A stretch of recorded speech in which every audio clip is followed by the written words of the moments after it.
Welcome everyone to today's webinar provided by Noria. My name is Bennett Fitch, and before we get any further, I'd like to thank our sponsor Chevron for sponsoring today's webinar and actually supporting us and our focus topic today on varnish. So this is Varnish Vanquished, defeating your hydraulic system's biggest enemy. So as we go along, feel free to ask questions about varnish, what things you're experiencing in your systems, anything you're challenged with. And at the end, towards the end, we're going to have a chance of kind of going through those questions, answering your questions after we select a few. But don't worry, if we don't get a chance to answer your specific question, we're going to have someone follow up with you after the broadcast about that. So today we're going to be talking about this huge issue about varnish. Varnish is that dark and goldish, brownish substance that kind of finds its way onto machine components. Oftentimes we might hear about it on a turbine system or a compressor. It can be on gears and bearings of all kinds in different environments. But today's focus is about hydraulic systems and the associated efficiencies that we need with good quality hydraulic fluid. Quite recently, we did have the opportunity to visit Chevron's Technology Center in Richmond, California. And we're kind of excited to share some video from that experience because that's where we were able to capture one of their technical managers, Nathan Knotts, and he'll share his extensive knowledge about varnish, particularly as it relates to one of their solutions on how to control and even remove varnish in a hydraulic system. Ultimately, of course, this is to help optimize the system performance with cleaner fluid, and you can use a system cleaner to help get to that solution. So we'll see a varnish cleaning demonstration where we'll put a technology like Chevron's VARTECH industrial system cleaner to the test. So with that said, let's hear from him in this video recorded at Chevron's Technology Center. And let's see this varnish cleaning demonstration actually show us how it's able to clean up the oil. And then we're going to come back here. We'll look at some of the questions you've been submitting. We'll go through some specifics about varnish, and then we'll go from there.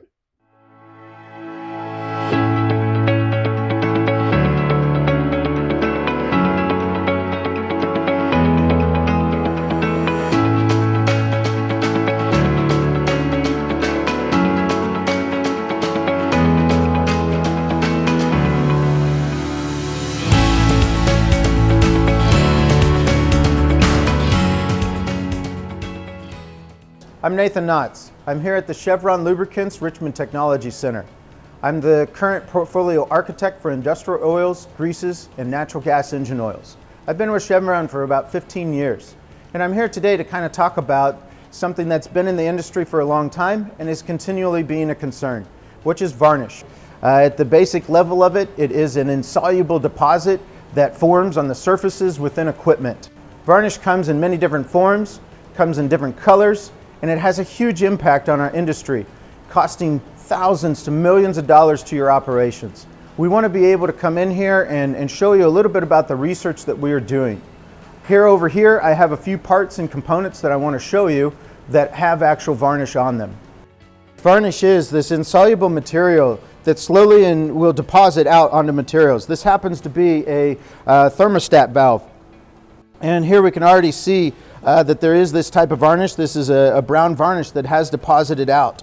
And by being able to go out into the field and look at this and continue to see this problem that exists throughout all equipment, we were able to actually come back into our lab and actually kind of replicate that type of material. And therefore we can actually put that and see here as a hard lacquered type of surface or varnish on this coupon that we can now use to test in a variety of different elements, and one of those is actually addressing system cleaners, which is something that we'll be talking about a little bit here in a minute. The other thing is that this varnish not only goes into valves like this for temperature control, but they actually go into units for other system controls, whether it's a flow control unit or an operational control. And because of the small tolerances of the component, any varnish that builds up within these can actually start to become stuck or frozen, and therefore the operation will trip or fail. And when that fails, it can have varying degrees of issues. So here I want to come back over to one of the test stands that we have created. So within Chevron Lubricants, we've been looking at varnish and know that it exists in the systems for 20 plus years.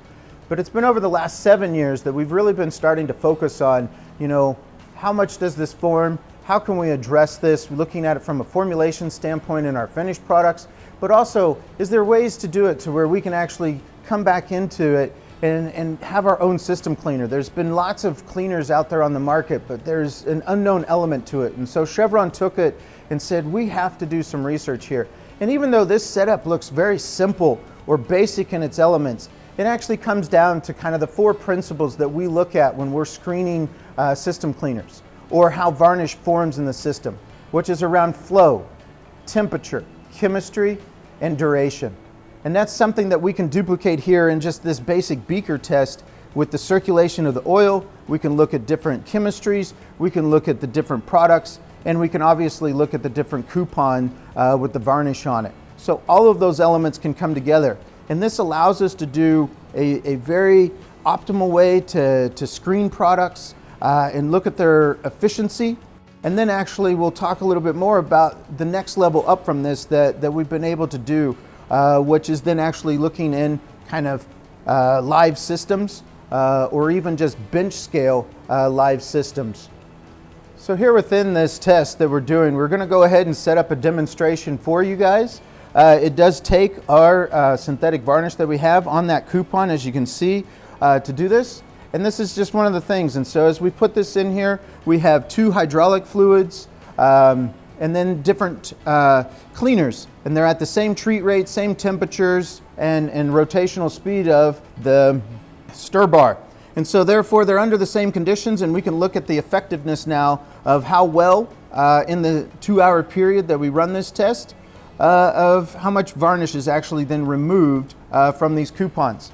And this allows us to benchmark our product, or to think about, when we go out and talk to customers, that we do want to actually have a very effective product that is actually going to do its job.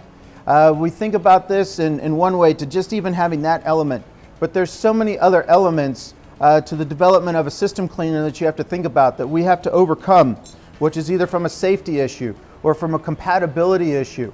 We think about that as this product is removing this varnish, well, what does that do to maybe the downstream components?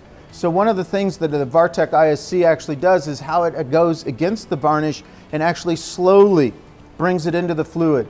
And therefore it doesn't have huge flakes of particles or huge gooey materials that then can gunk up things downstream.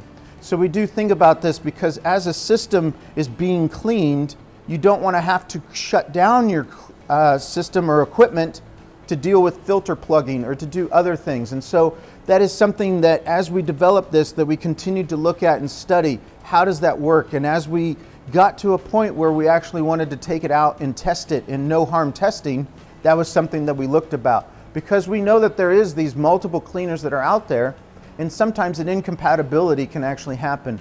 We had a case a few years ago where we were trying to help out a customer, and they went in and they put in a system cleaner, and about every 10 minutes they were having to change out their filters in that system. So can you imagine, over a 2-day period, having to change out a filter every 10 to 30 minutes, the cost of that, and that you're not really up and actually producing?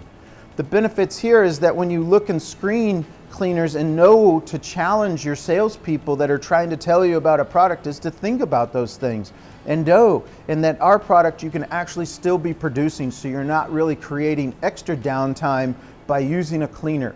And you can really build these into your maintenance practice cycles. And that's what we really want to do. We started out within power gen, within turbine oils, large systems for that, even the smaller power generation systems and compressors. And now we're really looking at how does this work, and why I said that these were hydraulic fluids is because that's the next area, right? We know that these systems also generate a lot of heat, the fluid is going to degrade, and that varnish is building up within a hydraulic system. So you think about plastic injection molding and the number of valves and how critical it is and the timing for those valves to function. Well, if they're not functioning now because something is gumming them up or sticking them, then that means that that's going to create faults. It's going to create a less effective system, or that your efficiency is going to go down and your production rate could go down because you have more faulty parts, or that you can't use them. They're not meeting your specifications to release those to the next level. So again, by keeping your system up and operating properly and doing this prep work, it really does actually help in the extending the life of the equipment extending the life of your fluids, because over time that degraded fluid is in there. So we do recommend that you actually do your shopping, benchmark products, choose the right product, and understand how well you can use it in that system. And then therefore you can put it in and actually could become part of your maintenance practice, right? And so when you know that you can do that, and there are different products on the market that have different compatibility levels or different flexibilities on the duration that it can have in the system. And so therefore you want to do that. Our product is actually an end-of-life type product, to where you know that you have a maintenance cycle that's coming down, you're planning to change out your fluid anyways, you can put in the VARTECH industrial system cleaner, clean that system out, then you drain it all out, and then it is now prepared for a fresh fluid. And so therefore you can get the maximum performance of your new fluid going in without all of the other degraded materials staying in that system. So therefore we have that. And we continued to research and moving up from this level of testing to the next level. So through our initial work of introducing VARTECH ISC into turbine oil or power generation systems, we knew that there was something going on, that the varnish was plating out and creating temperature rises, not only in just the areas or like in a bearing, but also in the overall system. And so the temperature was rising and not being able to regulate. So as we continue to explore this, we know that varnish has insulating type properties. And so anytime that that film is created, it actually prevents the lubricant from doing its job, right? So the lubricant is meant to circulate through the system, removing heat, removing degraded materials or dust, particles, all of this stuff away from the operating surfaces. But when that stuff starts to be coated, it can't do that, right? And so it starts to lose that efficiency that we were talking about. So as we moved into hydraulics, we actually had already a working performance stand, but we needed to take it down up one more level. And so one of those things to think about, you know, when I brought up the idea of flow and temperature and chemistry and duration, these things have an impact. And flow is one of those things that if it's in a low flow zone, it's possible that the varnish starts to actually come out of solution more. Or if it's already an insoluble material, it can start to settle onto the surfaces. The other thing is temperature gradients. So when it is hot, you know, solubility is increased. But if all of a sudden you have an area that is a little bit cooler in temperature, that varnish can then start to actually plate out a lot more. And one of those areas that we know is in almost every system is a heat exchanger. And so when we went into our hydraulic study, we actually wanted to look at and see if there was a direct impact into a heat exchanger. We had seen some of this within, as I said, the power gen and a smaller power turbine, to where we actually, the units were having to be shipped off-site to be rebuilt. So therefore we were thinking about that. How do we do that? And we actually then incorporated a heat exchanger plate model into our hydraulic system, to where this is a fresh plate and we can actually weigh this, we can build these up, changing the number of plates within the heat exchanger to see if that has an impact.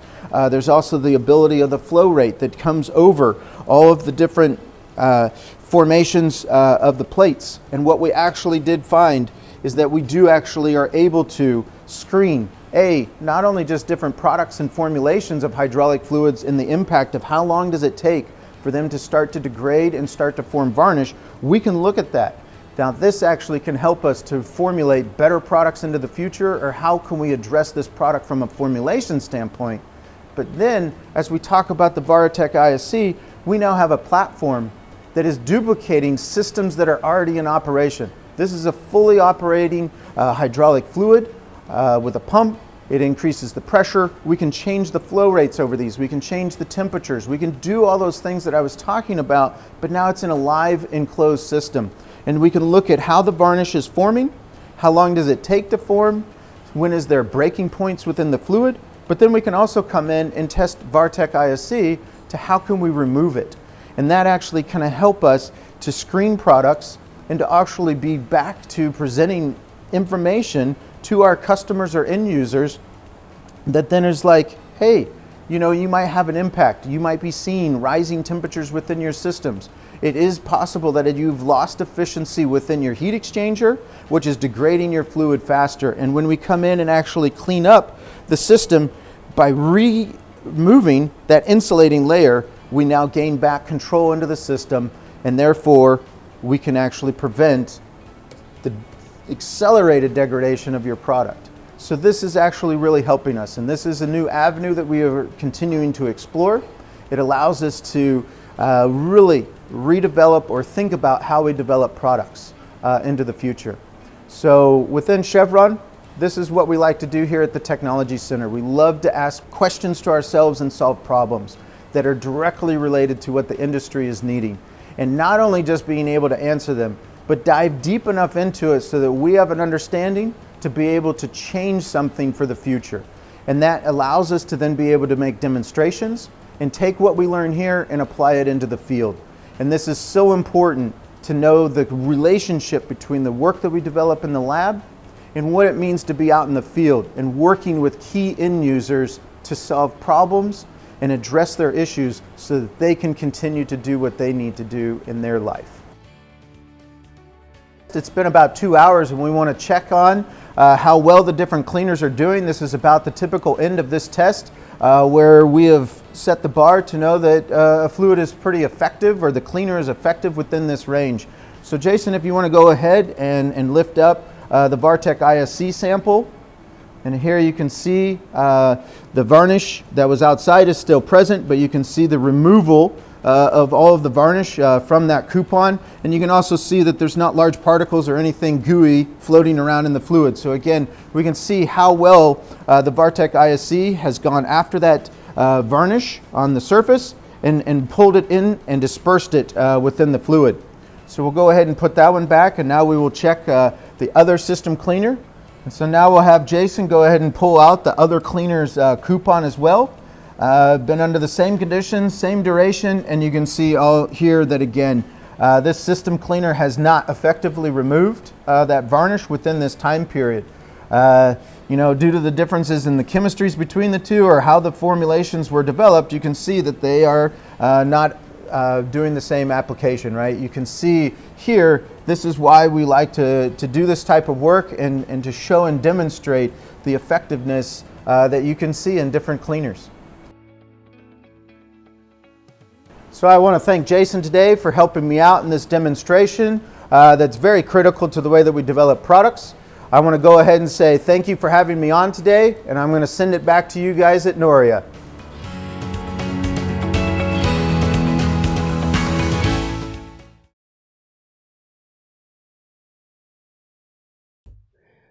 Okay, that was awesome, guys. I hope you enjoyed that as much as I did. I love seeing demonstrations like that.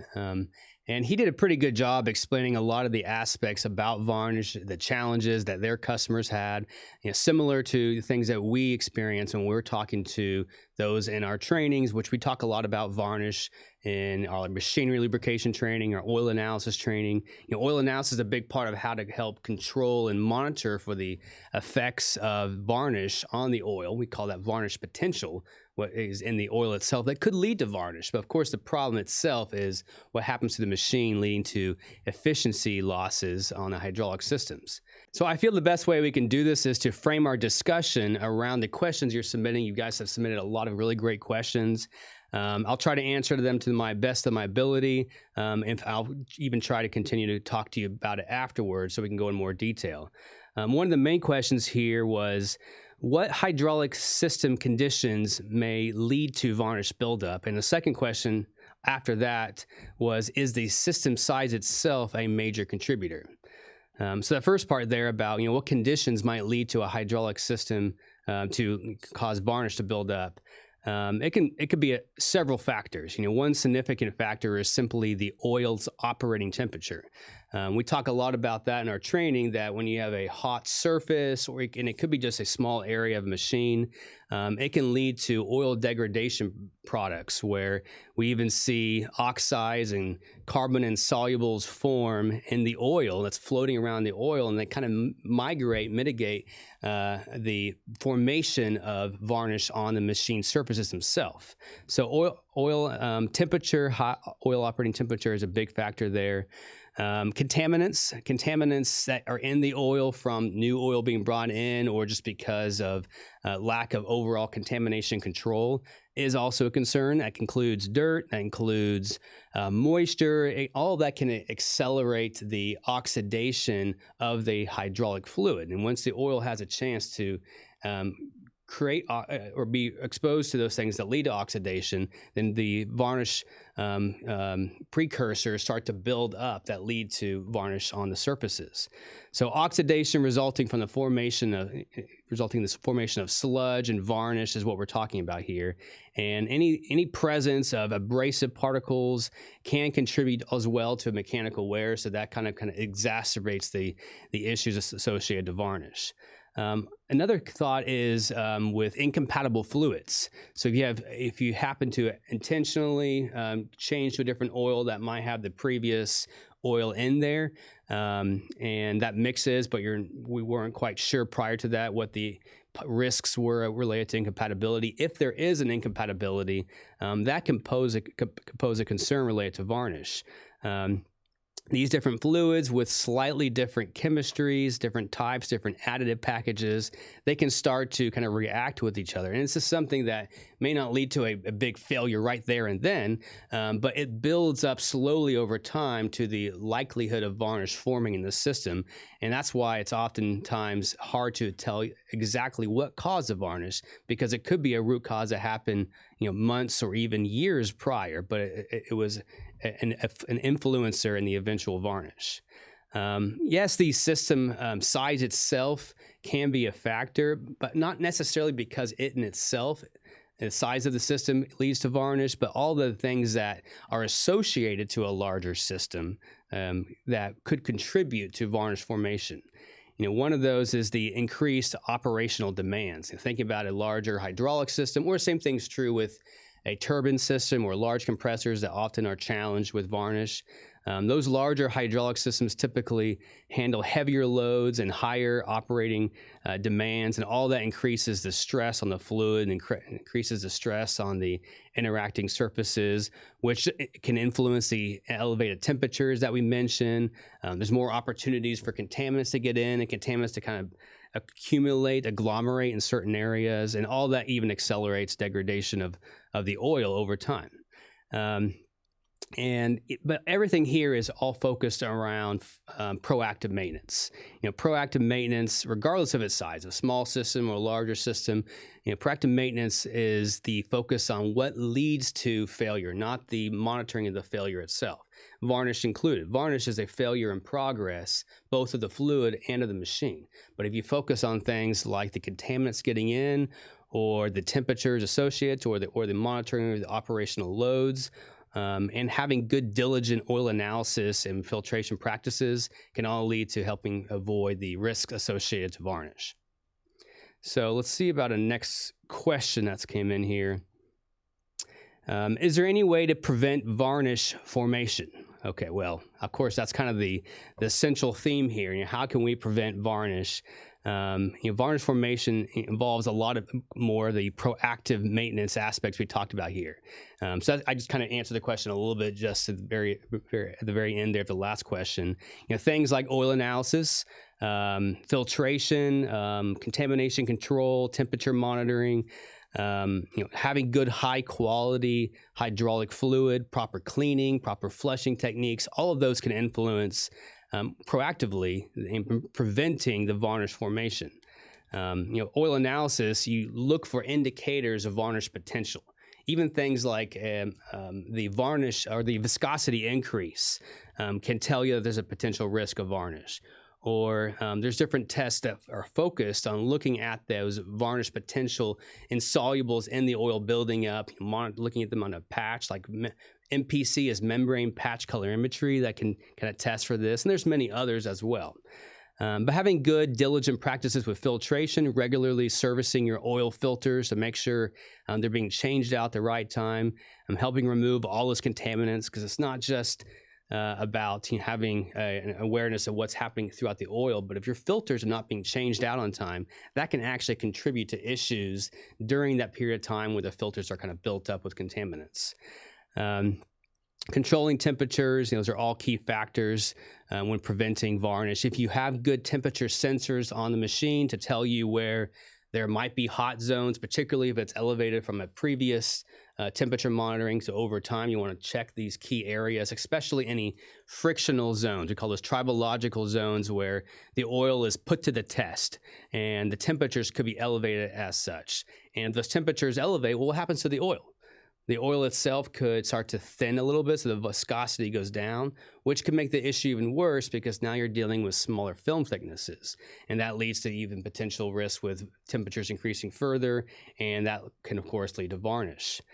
So having a good quality oil to begin with, hydraulic fluid, with the right viscosity, it's always the most important physical property of the lubricants. Having the right additives.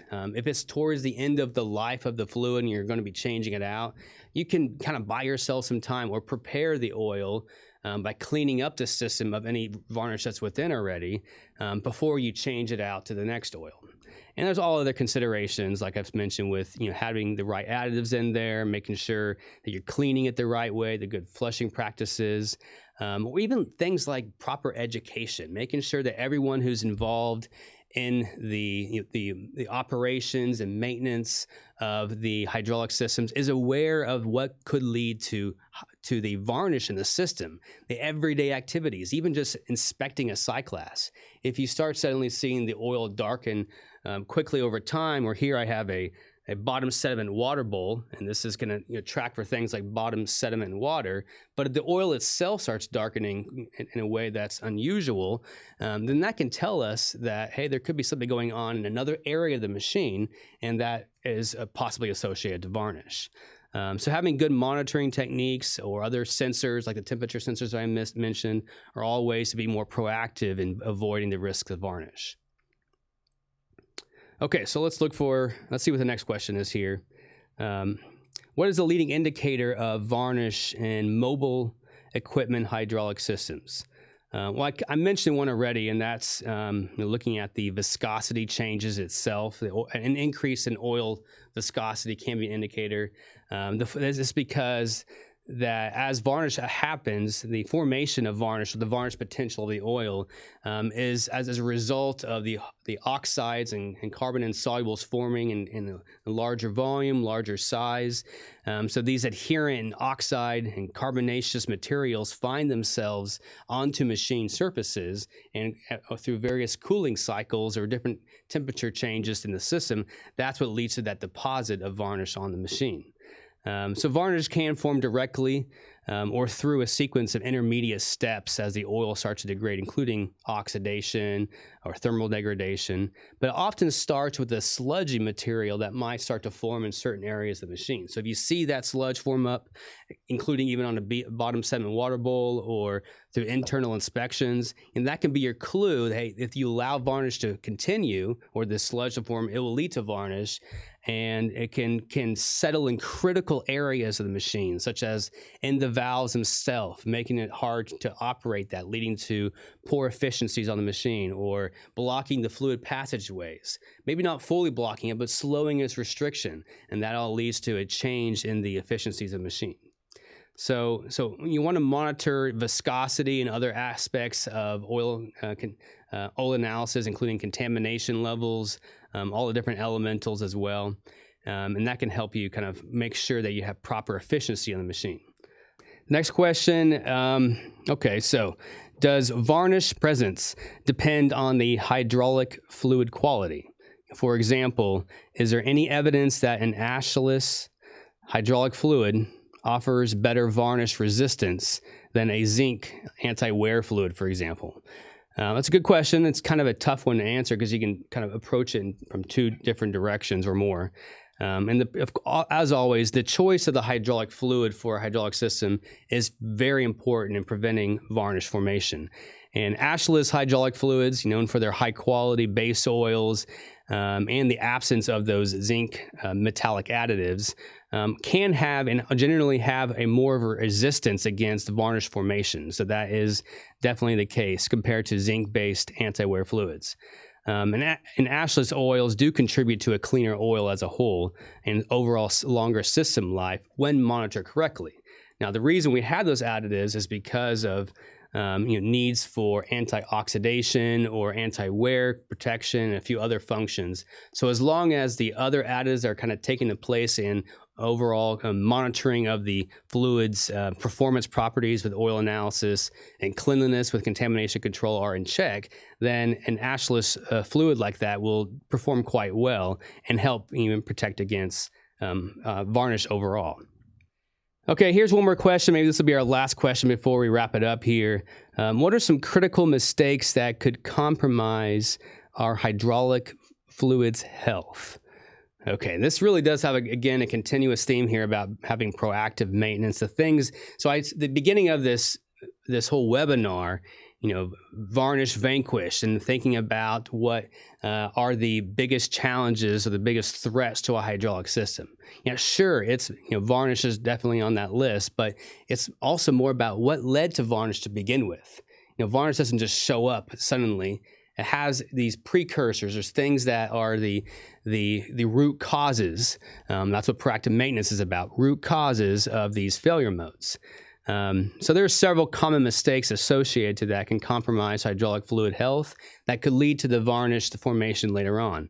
Neglecting regular fluid analysis is one of those, making sure that we're monitoring that hydraulic fluid's properties, like I've mentioned a few times already, having proper maintenance strategies, using the correct oil, not using those other oils that could be considered incompatible, even though they're both hydraulic fluid, ISO 46, and a couple of descriptors that make it feel like they're the exact same oil, but if they're from two different suppliers or two different batches, they can create concerns if they're mixed into the same machine. So that is one critical mistake that often leads to a compromised hydraulic fluid, is mixing two oils that seem like they're comparable and be compatible within, but not always the case, especially if you think about the long-term longevity of the fluid in the machine. Let's see. Monitoring operating temperature, not doing that properly, not realizing how important it is to look for the subtle changes in temperature at key areas in the machine. So critical machines, including the larger considerations of compressors and turbines, but also hydraulic systems, you need to have more than just like one sensor, like on the oil return line back to the reservoir, but sensors in various other places. The same way you would with oil analysis, you want to have sample ports at different places to allow yourself to have troubleshooting opportunities to figure out where the source of a concern is. Those can often be associated to mistakes that are learned after a failure occurs or in the process, and you can't get those modifications of a proper sensor or proper sample valve in place soon enough, and it can lead to a failure shortly after. Poor filtration practices, or maybe just overall improper system cleanliness. It's impossible to assume you're going to have your machine perfectly clean. So there is some understanding that dirt and moisture or other contaminants get in there or generated within over time. So whatever your current state is of your machine, your hydraulic system with cleanliness, make sure you're aware of that. Understanding the scenario, the situation you're currently in is step one. So if you're familiar with ISO cleanliness levels, are you at a 16, 14, 12 or an 18, 16, 14 or something higher than that into the 20s that can be very much too dirty for any hydraulic system? Do you have a familiarity with that to not just yourself, but everyone else around you to be understood and how important it is to keep a system clean? Even small things like that, or changes in the viscosity or what shows up on the sight glasses, all those things can lead to varnish buildup. So it's crucial to adhere to proper overall fluid management, not just from the oil analysis aspects, but also from the contamination control aspects, also including the fluid selection and avoiding the cross-contamination of different fluids in one system. Even thinking about how the oil it has not been put into the system yet, how is it being stored? Because if you have a drum of hydraulic oil sitting somewhere in poor conditions and someone uses that to top up the oil in a hydraulic system, and it leads, because it in itself has been degraded while it's in storage, it gets into the system and changes the overall chemistry of the system, that will lead to the potential risk related to varnish. So hopefully that's a good answer to your question about critical mistakes that could lead to a compromised hydraulic system fluid. I think there is definitely some common themes here, understanding how important it is to have good proactive maintenance, And then when the time comes that you're considering how to solve a problem related to varnish in your machine right now, or you're about to change the oil, you want to try to remove as much varnish as possible before you change to the new oil, certain additives and good cleaning solutions like that VARTECH Chevron system cleaner can definitely help and to ensure the optimal health of your hydraulic fluid over time. And that all leads to higher efficiencies of the hydraulic system for a long life of your machines and better controls of your valves and overall performance of the machine, and avoiding downtime is the whole overall opportunity that you're trying to achieve here. So with that said, hopefully you enjoyed this webinar today on Varnish Vanquished. And if you had further questions that were not answered, just stand by. We're going to be able to reach back out to you by email. If you provide a phone number, we can call you as well and talk about your questions, go in more detail. Maybe not immediately today, but it could be in the next few days. So just stay tuned until we get back to you on that. And with that said, hopefully you enjoy, and we'll see you next time. Thanks.